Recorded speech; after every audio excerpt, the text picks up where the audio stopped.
Baiklah, terima kasih sebelumnya Om, Tante, Kak Bima, ucap Kelani. Dia tersenyum padahal dalam hatinya berkata, aku kesini ingin mencabut nyawamu, Guntur. Ayo, aku antar ke kamarmu, Kay. Ajak Bima dengan hati senang. Dalam pikirannya, gadis dari kota ini sangat menarik dan menggemaskan. Bima mengajak Kelani menuju kamar tamu, rumah yang sangat jauh berbeda dengan rumah tetangga yang hanya berdindingkan papan. Bak bumi dan langit, begitulah gambaran rumah Pak Guntur dengan rumah yang lainnya. Silakan, ini kamarmu, Kay. Ucap Bima membuka pintu kamar. Wah, kamarnya bagus sekali, Kak Bima, jawab Kelani melihat kamar itu. Kamar dengan ranjang empuk dan luas, nakas dan lemari dengan warna senada. Kamar ini mirip dengan kamar Tuan Putri. Saking banyaknya uang Pak Guntur, kamar tamu pun terlihat sangat mewah. Aku ingin kamu betah tinggal di sini, Kay. Bima menatap Kelani, matanya tidak bisa berbohong. Betapa ia sangat menyukai Kelani. Aku senang bisa kenal Kak Bima, laki-laki yang baik dan sangat sopan, jawab Kelani yang membuat hati Bima melayang. Bima tersenyum menatap Kelani. Kelani membalas tatapan Bima karena dia tahu kalau laki-laki di hadapannya ini menaruh hati kepadanya. Dan inilah salah satu senjatanya yang bisa digunakan untuk membalaskan dendam yang selama ini terpendam. Terima kasih Kak Bima, kakak adalah laki-laki yang baik. Aku yakin sangat banyak gadis-gadis yang menyukai kakak, ucap Kelani yang semakin membuat Bima tersanjung. Aku hanya senang membantumu, Kay, jawab Bima dengan perasaan berdebar, menatap gadis cantik di hadapannya. Ya udah kalau gitu aku mandi dulu ya, Kak. Kamar mandinya ada di dalam. Oke, istirahatlah sebentar. Nanti kita minum teh bersama, kata Bima, dan langsung berlalu. Lalu Kelani langsung menutup pintu kamar. Setelah pintu ditutup dan dikunci, Kelani langsung menghubungi ayahnya dengan ponsel. Benda pipi itu ditempelkan ke daun telinga sambil duduk melepas sepatu. Bagaimana kabarmu, Nak? Tanya Babon dan di ponsel. Baik ayah, jangan khawatir, jawab Kelani dengan suaranya yang pelan, karena takut ada yang mendengar. Apakah kamu udah membersihkan kuburan Rahmi? Belum ayah, aku belum masuk ke rumah kita. Aku sekarang menginap di rumah Guntur. Apa? Rumah bajingan itu? Babonan terkejut dengan apa yang dikatakan putrinya. Iya ayah, jangan khawatir, Kelani menceritakan kepada ayahnya kenapa dia bisa berada di rumah Ibu Jomi dan Pak Guntur. Mendengar penjelasan Kelani, Babon dan baru tenang. Meskipun putrinya sangat lihai dalam ilmu bela diri, tapi kekhawatiran itu tetap ada karena mengingat apa yang terjadi terhadap Pak Rahmi 9 tahun yang lampau. Untuk itulah, ia mengutus Angga membantu Kelani dalam aksi balas dendam. Ayah jangan khawatir, aku bisa menjaga diri kok. Aku akan masuk ke keluarga ini dan mengacaukan mereka ya. Kelani berusaha membuat ayahnya tenang. Ia yakin bisa melakukannya sendiri tanpa bantuan. Ayah percaya padamu, Kay. Angga sedang dalam perjalanan ke sana. Ia merasa tidak tenang mengetahui kamu berangkat sendirian. Tidak usah, ayah. Aku tidak mau melibatkan Kak Angga dalam masalah ini, sangga Kelani. Bukan ayah yang meminta, tapi dia yang ingin ke sana. Sudahlah, Nak. Berdua lebih baik daripada sendirian. Kelani. Rumah ini sangat nyaman. Rasanya udah tidak sabaran ingin melihat darah atau kesedihan di mata penghuninya, Bima. Aku tahu kamu menyukaiku. Begitu juga dengan Guntur. Akan aku buat kalian hancur dan malu. Sudah lama aku ingin melampiaskan amarah dan dendamku. Tok tok tok. Aku melangkah ke pintu. Setelah mandi tadi, aku berpakaian, dress pink, dan membiarkan rambut panjangku terurai indah. Untuk memikat Bima lebih rencana awalku, karena dia salah satu kelemahan Guntur dan Jumi. Jackie, aku ingin melihat sosokmu sekarang. Apakah ia masih seperti dulu, yang punya hasrat terhadap gadis-gadis muda perawan? Kalau masih sifat itu melekati dirinya, maka ia akan masuk dalam perangkapku. Tunggu aku, bajingan. Pintu aku buka.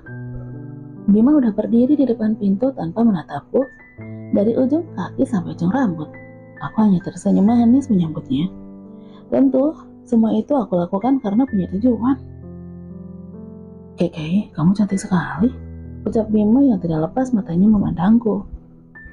Kakak terlalu banyak muji, aku berdandan agar terlihat cantik di mata Kak Bima. Jawabku menggoda. Apa? Tanya Bima, seakan tidak percaya dengan ucapanku. Ops, sorry, maksud aku selesai mandi kak. Jawabku pura-pura keceplosan, dan sebenarnya memang disengaja. Oh, aku kira. Kenapa kak? Tanyaku pura-pura tidak mengerti. Aku kira kamu dandan untukku. Jawab Bima melanjutkan kataannya. Sebenarnya, aku menggantung kata-kata agar Bima semakin penasaran. Apa kek? Bima sepertinya ingin tahu. Tidak jadi, aku malu mengatakannya kak.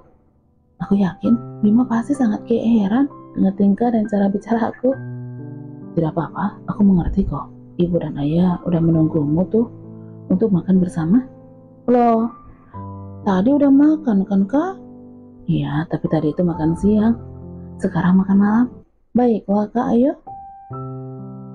Aku dan Bima melangkah ke ruang makan. Rumah ini sangat besar dengan ruangan yang tertata indah. Tapi yang membuat aku bertanya, di mana Jaka anak pertama Bu Jumi? Dulu waktu kecil, dia sering mengolok. Karena aku suka bermain layang-layang di sawah. Anak perempuan jarang yang main layang-layang waktu itu. Kalau dia mengolok, aku melemparinya batu hingga Bu Jumi memarahiku. Kenangan itu masih segar di ingatan. Begitu juga dengan kejadian Karami bunuh diri di depan penduduk desa. Sampai di ruang makan, aku lihat Bu Jumi dan Pak Guntur udah duduk di kursi meja makan. Tapi yang membuat mataku terpana melihat seorang laki-laki muda juga duduk menatapku melangkah mendekati meja makan. Tatapannya tajam sekali. Ayo duduk, ucap Bu Jumi menunjuk ke sebuah kursi di samping laki-laki yang belum aku ketahui siapa dia. Terima kasih tante, jawab aku. Dengan suara lembut, lelaki di sampingku ini tidak hentinya menatapku. Bukan hanya dia, tapi Pak Guntur juga sepertinya terpesona melihatku. Dasar bajingan, gumamku di hati, meskipun bibirku tersenyum manis. Siapa dia, Bu? Tanya lelaki di sampingku kepada Bu Jumi. Dari cara bicaranya aku yakin dia putra pertama Bu Jumi, yaitu Jaka. Oke, kenalkan. Ini Jaka, putra pertamaku atau kakak dari Bima. Bu Jumi menunjuk Jaka. Aku mengulurkan tangan ingin bersalaman. Tanpa menunggu lama, Jaka langsung menyambut tanganku bersalaman dan genggaman tangannya sangat erat, seperti enggan melepaskan. Aku keke kak, ucapku sambil tetap tersenyum manis. Aku Jaka, jawab Jaka gugup menatap mataku. Ya, dia terpesona. Sudah kak, jangan lama-lama. Megang tangan keke. Ujar Bima seperti cemburu. Maaf, aku hanya kaget ada seorang gadis di rumah ini. Jawabnya Jaka dan langsung melepaskan tanganku. 3 laki-laki di rumah ini sepertinya mengagumi kecantikanku. Menyusun rencana agar aku bisa membuat kacau kehidupan Guntur dan putra-putranya sepertinya tidak sulit. Karena mereka sangat jelas mengagumiku. Kecantikan ini berhasil menjadi senjata. Bu Jumi, kamu akan menyaksikan permainan aku sebentar lagi. Gumamku di hati sambil menyantap makanan yang terhidang di meja makan ini. Saat sedang makan bersama, aku lihat Jaka dan Bima mencari pandang melirikku. Bukan hanya 2 bersaudara ini, tapi Pak Guntur juga seperti itu. Bu Jumi juga sesekali menatapku seperti menyelidiki.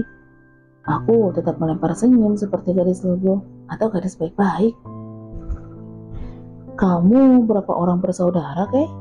Tanya Bu Jumi sambil menyantap makanannya.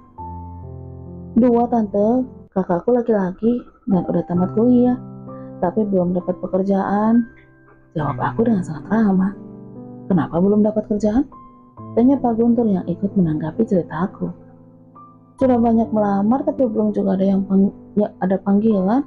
Padahal kakakku tamatan sarjana akuntansi. Wah, hebat itu. Bisa mengelola keuangan perusahaan. Kakakmu laki-laki atau perempuan? Sepertinya Bu Jumi tertarik dengan ceritaku. Laki-laki tante, sekarang kakakku sedang perjalanan ke desa ini untuk menemaniku.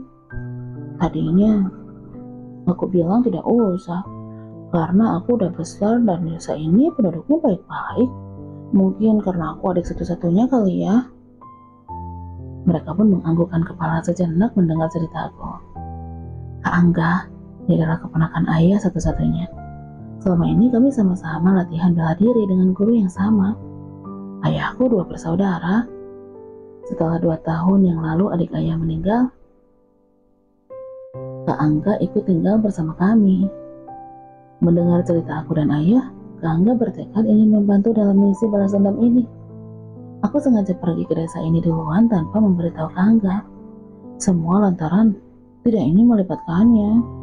Aku tidak mau ada korban berikutnya, karena aku lebih mementingkan balas dendam aku daripada masa depan. Dendam ini setiap malam terus merasuki jiwaku. Mimpi melihat Kak Rahmi bunuh diri juga selalu membuat aku menangis setiap hari. Andaikan aku bisa membela kakakku waktu itu, mungkin Kak Rahmi masih hidup sampai sekarang. Tapi apa daya, aku hanya gadis berumur 10 tahunan. Tapi kenapa kamu bisa dapat izin dari pemilik rumah itu untuk tinggal di sana? Tanya Bu Jumi, sepertinya ia curiga. Aku punya teman, katanya orang tuanya sibuk di luar negeri. Rumah itu udah dibelinya dari seseorang 3 tahun yang lewat. Karena aku ada penelitian tugas kampus, dia menawarkan rumah itu. Katanya rumah itu hanya sekali dikunjungi dulunya. Bagiku yang hanya seorang mahasiswa lumayan menghemat biaya tante. Dengan lancar dan sangat percaya diri, aku pun bercerita. Apakah kamu pernah bertemu dengan pemilik asal ini? Tanya Pak Guntur lagi. Tidak pernah Om, itulah makanya. Sebagai bukti agar bisa tinggal di rumah itu, mereka memberikan kopian sertifikat rumah, agar aku tidak dituduh yang macam-macam nantinya. Sepertinya mereka sedikit curiga. Aku harus percaya diri agar mereka percaya dengan cerita bohong ini. Lagian tidak ada lagi Lani, gadis kecil kumal dan hitam yang mereka kenal. Aku harus bisa mengambil hati mereka. Tiba-tiba ponsel aku berdering. Aku lihat ke layarnya, ada panggilan masuk dari Kak Angga.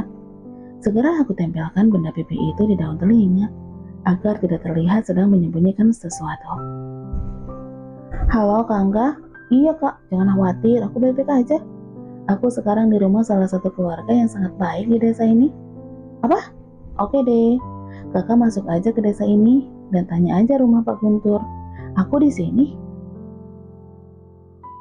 Padahal Kak Angga belum banyak tanya, tapi aku udah menjelaskannya dengan cepat agar tidak ada kecurigaan dari pemilik rumah. Selesai berbicara di ponsel, aku melanjutkan menyantap makananku. Itu kakakmu Kay? Tanya Bima. Iya Kak Bima, dia sedang dalam perjalanan ke desa ini. Jawabku dengan tenang. Oh ya Kak, rumah yang aku tuju yang mana ya? Tanyaku lagi. Nanti akan aku antar, sebaiknya tunggu ke kamu dulu di sini. Jawab Bima. Aku tidak enak merepotkan tante dan om. Aku orang baru berkunjung dan aku tidak melanjutkan kata-kata aku seperti sungkan. Tidak usah sungkan, Kay. Tunggulah di sini. Lagian rumah ini cukup besar menerima kakakmu juga kok. Jawab Jumi. Terima kasih tante. Om, aku sangat beruntung bertemu tante karena wanita yang sangat baik dan juga sangat keibuan. Jawabku yang membuat Bu Jumi tersanjung. Iya tante, ini juga wanita yang kuat mendampingiku Kay. Timpal Pak Guntur memuji istrinya. Dan sesaat mereka saling bertatapan tersenyum. Bu Jumi sangat percaya dengan suaminya, atau dia menutup telinga dengan tingkah suaminya, karena demi nama baik. Entahlah, aku belum bisa membaca sikap mereka. Aku pasti akan mendapat jawaban sebentar lagi. Kenapa Bu Jumi tidak percaya dengan kata-kataku waktu itu? Padahal suaminya dan kepala desa sudah sangat jelas ingin memperkaos kakak Rami, tapi dia tidak percaya.